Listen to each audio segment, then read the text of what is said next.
Welcome to Vivid English Podcast.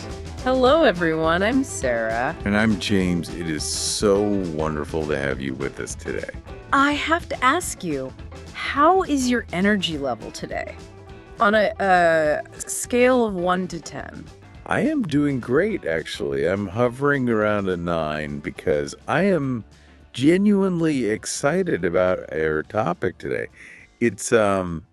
It's something that sounds so simple, but it actually terrifies a lot of people. It really does. Today, we're exploring the world of office small talk. Right. Specifically, what to say when you're stuck at the water cooler or, waiting for a meeting to start.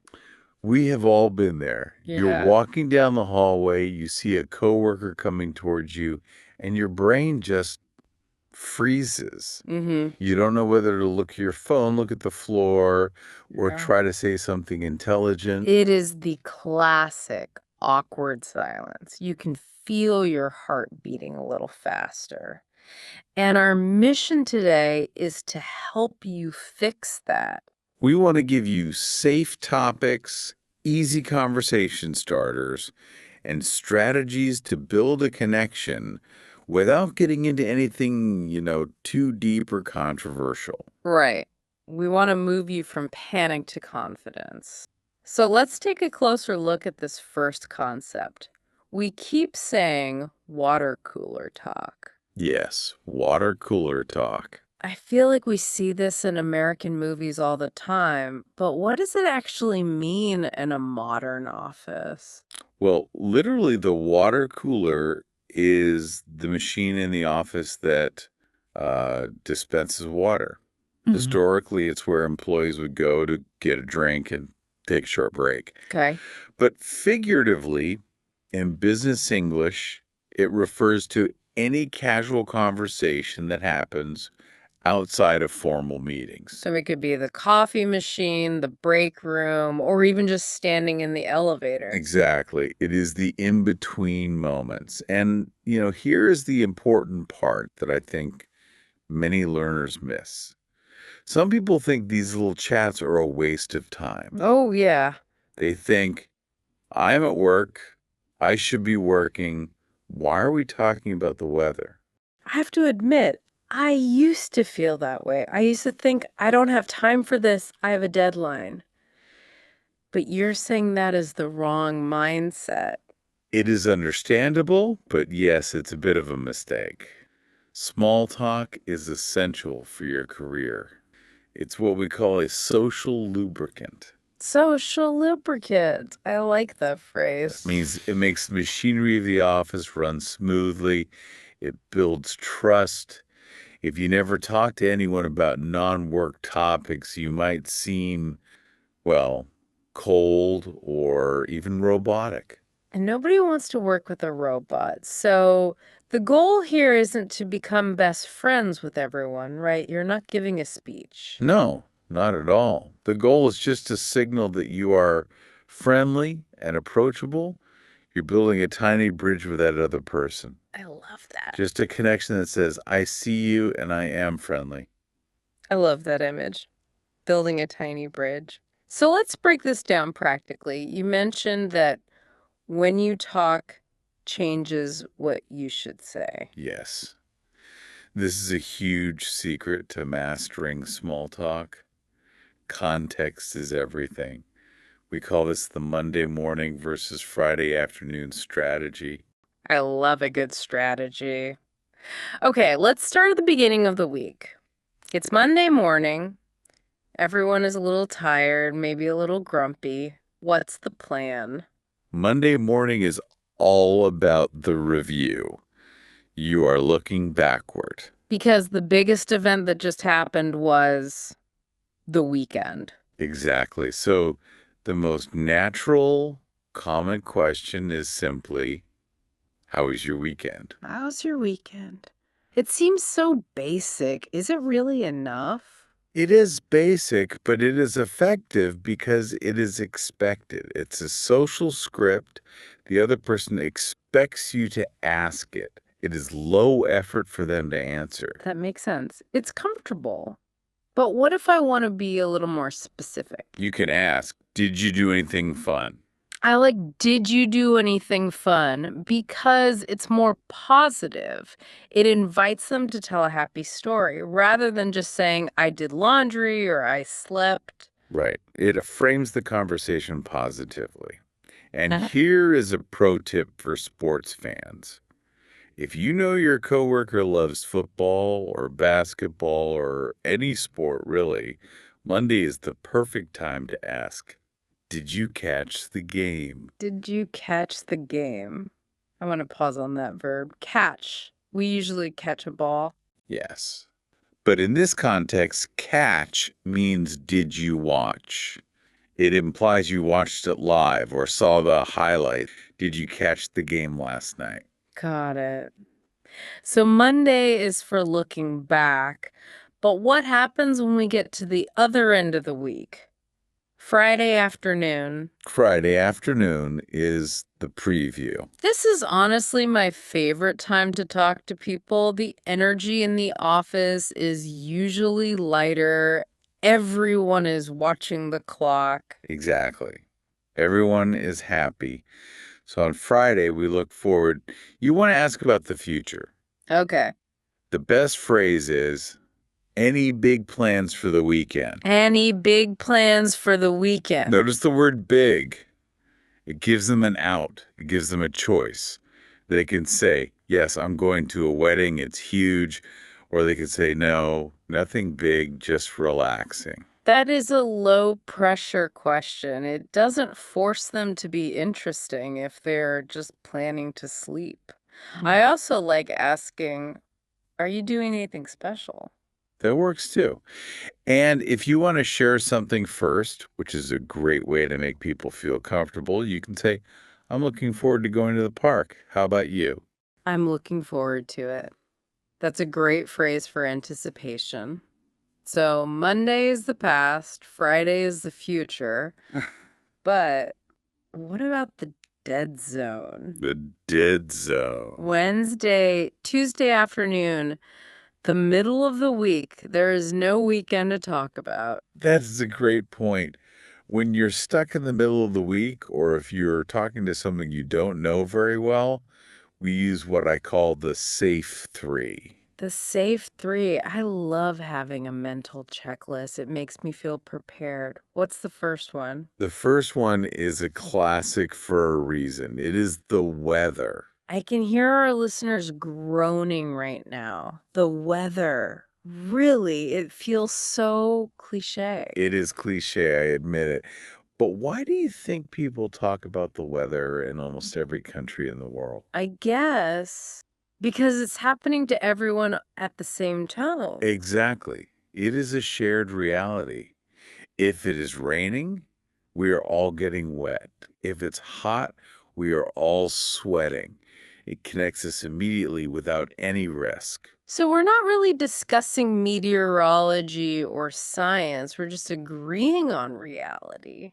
Precisely. You are seeking agreement. So a good phrase is, it's finally starting to feel like spring, isn't it? It's finally starting to feel like spring, isn't it? That little tag question at the end, isn't it, is inviting them to agree with you. Yes. Or if it is raining, you can say, I can't believe this rain. I hope you brought an umbrella. Simple. Safe. Yeah. No one is going to get angry about that. Okay, what is the second safe topic? Food and lunch. Ah, this is my personal favorite. Everyone eats. Everyone eats, and most people enjoy talking about food. This is a great way to bond. If you're in the break room and someone is heating up their lunch, you can simply say, that smells good. What are you having? That smells good. What are you having? It's a compliment and a question wrapped together. Right. But be careful. Only say it smells good if it actually smells good. Uh-huh. Yes. Don't lie. If they are heating up fish in the microwave, maybe don't use that one. Good advice. Another great food question is asking for a recommendation. You could say, Have you tried the new cafe down the street? That's a smart one because it can lead to a longer conversation. They might say, no, is it good? And then you can tell them about it. Exactly. It opens a door. And the third topic in the Safe Three is office life. This means commenting on the environment you are both in, right? Yes. You are both in the same building, working for the same company. You can bond over that shared experience, for example. Is it just me, or is the office extra quiet today? Is it just me, or I use that one a lot? It validates your feeling. It checks if they feel the same way. Or you can give a compliment about their workspace. I love your desk setup. I love your desk setup. People love compliments. It makes them feel noticed. So those are your safe three: weather, food, and office life. If you stick to those, you will never be silent. Okay, so now we have the topics. But here is where I struggle, and I think a lot of our listeners do too. Yeah. I ask the question, they answer, and then the conversation just dies. Ah, yes. The dreaded dead end. It stops. Silence returns. How do we keep the momentum going? We need to look at the mechanics of conversation. Think of it like a game of ping pong. Ping pong. Okay, I like that metaphor. You have to keep the ball moving back and forth. Exactly. If I hit the ball to you and you just catch it and hold it, the game stops. So, in conversation, holding the ball is giving a one-word answer. Yes. And hitting it back is asking a follow-up question. Can you show us what this looks like? Because I think I do this wrong sometimes. Let's try a bad example first. You asked me about my weekend. Okay. Hey, what did you do this weekend? I went hiking. That was terrible. I felt like you didn't want to talk to me. I felt like I was bothering you. Exactly. I caught the ball and put it in my pocket. I killed the conversation. Now, let's try the good version. Ask me again. Hey, what did you do this weekend? I went to the Blue Mountain Trail. It was beautiful. Okay, that was completely different. I felt engaged. That is how you hit the ball back. Any question works. How do I make it easier for you to ask a question? That brings us to the added detail rule. Yes. When you answer, never give just one word. Don't just say good or fine. You need to add a hook. A hook, something for the other person to grab onto. Exactly. So if you ask me, how are you? Mm-hmm. Instead of saying, I'm fine, I should say, I'm doing well. I finally finished that big report this morning. Ah, I finished the big report. Now I can ask you about the report. You gave me a gift. Precisely. Generosity is the key to good conversation. Give people information they can use. I love that perspective. It makes small talk feel less selfish and more like teamwork. It is teamwork. But as with any team, there are rules. There are some places we simply should not go in an office environment. We call this the no-go zone. These are the taboo topics, the landmines. Yes, topics that can make things uncomfortable, unprofessional, or even hostile. Let's list them so our listeners can be safe. What's number one? First and foremost, politics and religion. Absolutely. Especially nowadays. These topics are too heavy and too divisive for the water cooler. You never know what someone else believes.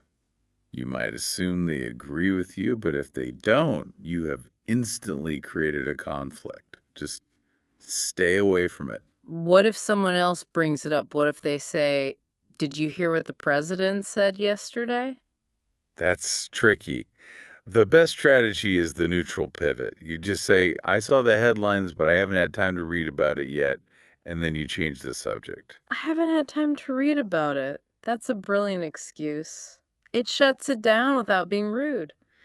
Okay, what's the second no-go topic? Salary and money. Never ask how much someone makes. In many cultures, this is okay, but in the US, UK, and many Western offices, it is extremely private. It is considered very impolite. It creates jealousy and awkwardness. Just don't do it. Got it. What's number 3? Office gossip. This is a dangerous one. It might feel fun to talk about other people. Did you hear that Mark is getting fired? But it is very unprofessional. It is. And here's the reality. If you gossip with someone, they will assume you gossip about them when they aren't there. It destroys trust. That is such a good point. It hurts your reputation more than anyone else's. And the last one, Health problems. We call this TMI. TMI. Too much information. Yes. Your coworkers don't need to know the details of your surgery or your rash. Exactly. I wasn't feeling well. It's fine. But keep the graphic details for your doctor or your family. Okay, so we know how to start with the safe 3. We know how to keep it going with ping pong, and we know what to avoid. But here's the hardest part for me. What is that? How do you start? The exit. Yes. Yeah. Sometimes you're chatting, but you really need to get back to work, or maybe the conversation is just boring. How do we leave without being rude? You need the graceful exit. You want to signal that you are ending the conversation because you are busy, not because you are bored. Busy, not bored. I like that rule. So let's look at transitioning to work first. Let's say we're chatting about the weekend, but the meeting is about to start. You can use a transition phrase. Like, anyway, speaking of the project, Yes. Speaking of is a great bridge. Or you could say, before we get started, I wanted to ask about the deadline. and I saw this phrase in our notes. All right, shall we dive in? Yes. Shall we dive in is a perfect way to signal the start of a meeting. It means, shall we start the work now? It changes the energy. But what if I just need to leave? Maybe I need to get back to my desk. Then you use the responsibility exit. You say, well, I better get back to I it. better get back to it. It implies work. Exactly. Or you can make it about them. It's a very polite. You can say, I'll let you get back to your coffee. Oh, that is thoughtful. You are acting like you're doing them a favor by leaving. Correct. And finally, always end with something positive. It was great catching up. See you later. Perfect. It leaves a good feeling. Now, we've covered a lot of theory, but I think the best way to learn this is to see it in action. Should we try a few role play scenarios? Cool, let's do it. I love this part. Okay, scenario A. We're in the break room. You're making coffee. I'm a new coworker. You haven't spoken too much. Let's use the weather or food strategy. Got it. I'm stirring my coffee. Oh, hi. Hi there. That coffee smells great. Is that the dark roast? Yes, it is. I really need the caffeine today. Uh-huh. I know the feeling. It is definitely a Monday, isn't it? It certainly is. Hopefully, the sun comes out later to wake us up. I hope so. Well, I better get back to my desk. Enjoy your coffee. You too. How was that? That was perfect. You used a compliment, you related to the Monday feeling, and you made a graceful exit. It took maybe 20 seconds, but now we have a connection. It felt very easy. Okay, let's try scenario B. This one is very modern. The virtual water cooler. Ah, yes. Waiting for a Zoom meeting to start.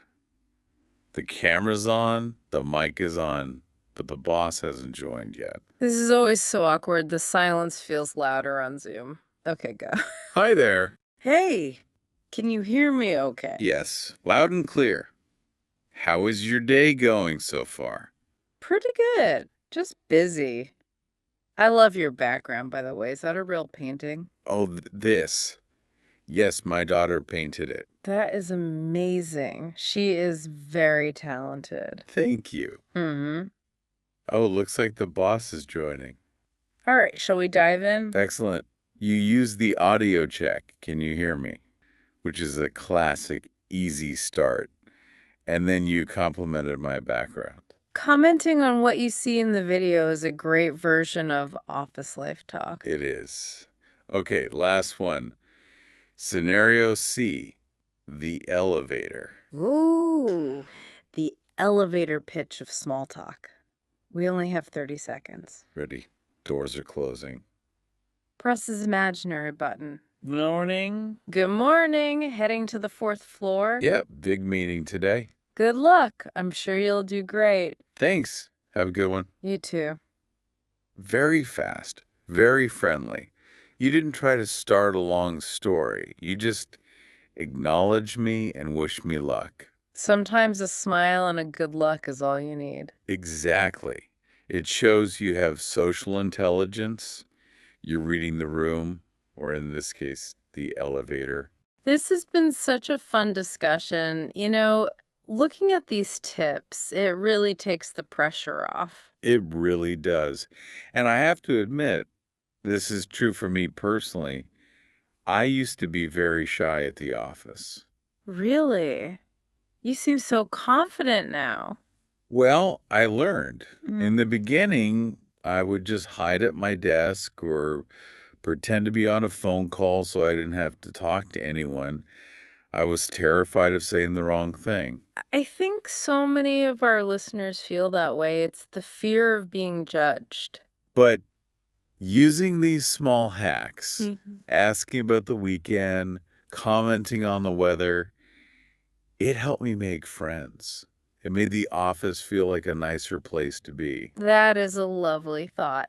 And it is important to remember what we said at the start. You don't have to be the life of the party. No, you just have to be approachable. A little effort goes a long way. So next time you are at the water cooler or waiting for a Zoom call, try one of the safe 3. Ask a follow-up question. Be the one who hits the ping pong ball back. Absolutely. You might be surprised at how much easier your workday feels. Well, I think that is all the time we have for today. We hope this helps you feel more confident with your English at work. It was a pleasure exploring this topic with you all. I really hope you found these tools useful. Please don't forget to subscribe and come back to the Vivid English podcast. We have so many more tips to share with you. Yes, be sure to join us again. We appreciate you listening. Have a wonderful week, everyone. Goodbye. Bye-bye.